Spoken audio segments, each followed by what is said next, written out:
Hi, I'm Jim, and for BFR, and here's your COVID-19 update for Georgia. We've got the metrics for July. Let's try August. August 15th, 2020. It's a Saturday. Let's take a look at what we've got. We'll start with testing today. We saw a huge drop-off in week-over-week testing. And some of that is to be expected because it was the second highest day ever for tests last Saturday. However, we didn't even reach half that number. We barely passed 20,000 tests when we had been averaging around 30,000 tests. So, big fall off in the number of tests. But this, when you look at the percent positive, which was 18.2% of those tests came back positive, it generally says we didn't test enough. So cases are down 1,100 from last week, but they are right on the 7-day average. Looking at the testing rate over the last week, I am growing more and more concerned that we're not testing enough. My theory would be we should be sticking around the 30,000 tests per day mark, but we're not seeing that over the last few days, even with this new mega test center open in a parking lot out at the airport. Looking over to the death side now, 96 deaths reported today. And I mentioned yesterday that I felt like we could go both ways. We could have a bad day, we could have a good day, but either way, we would probably set a new record for the week, and we certainly did. Our prior record had been 375 deaths in a week. We're almost, we actually are 111 higher than last week. So I guess it was a little bit below 375. 470 is the current deaths this week. That's 111 higher than last week. The 7-day average is at 69 deaths a day. And we have 1 day to go. So we're on pace.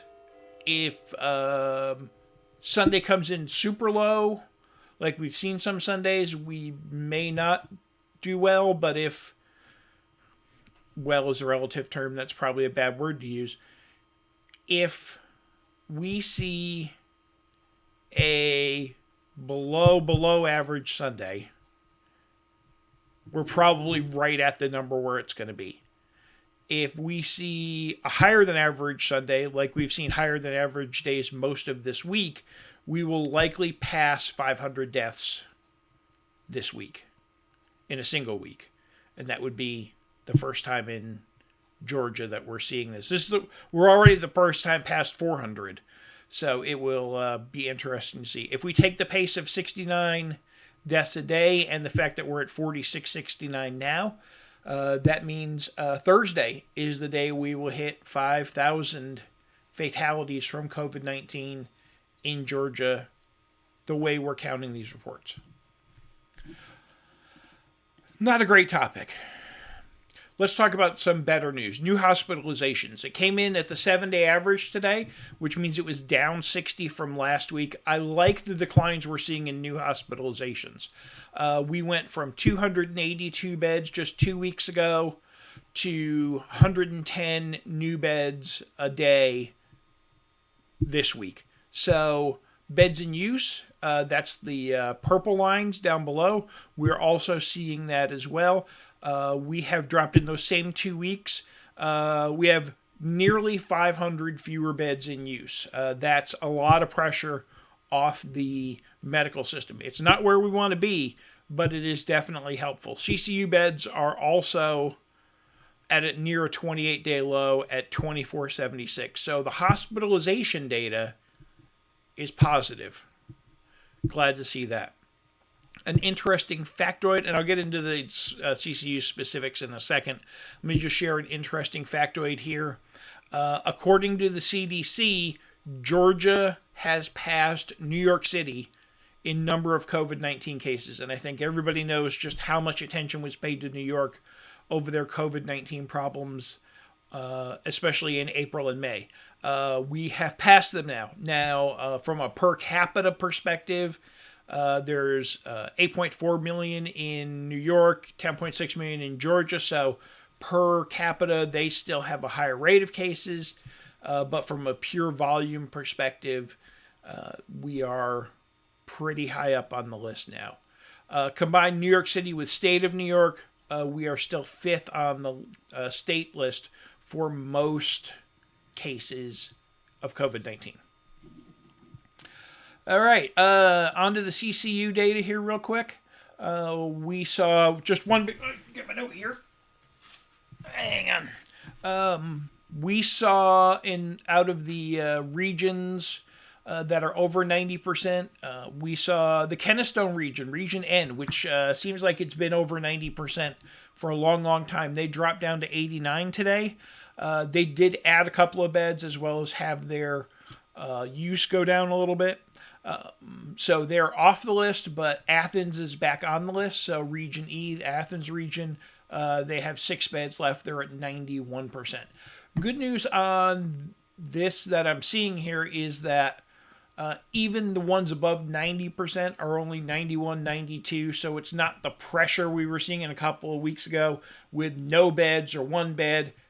If somebody comes in, there is a place to put somebody, but it's just, it's getting tight here. So that's something to watch out for.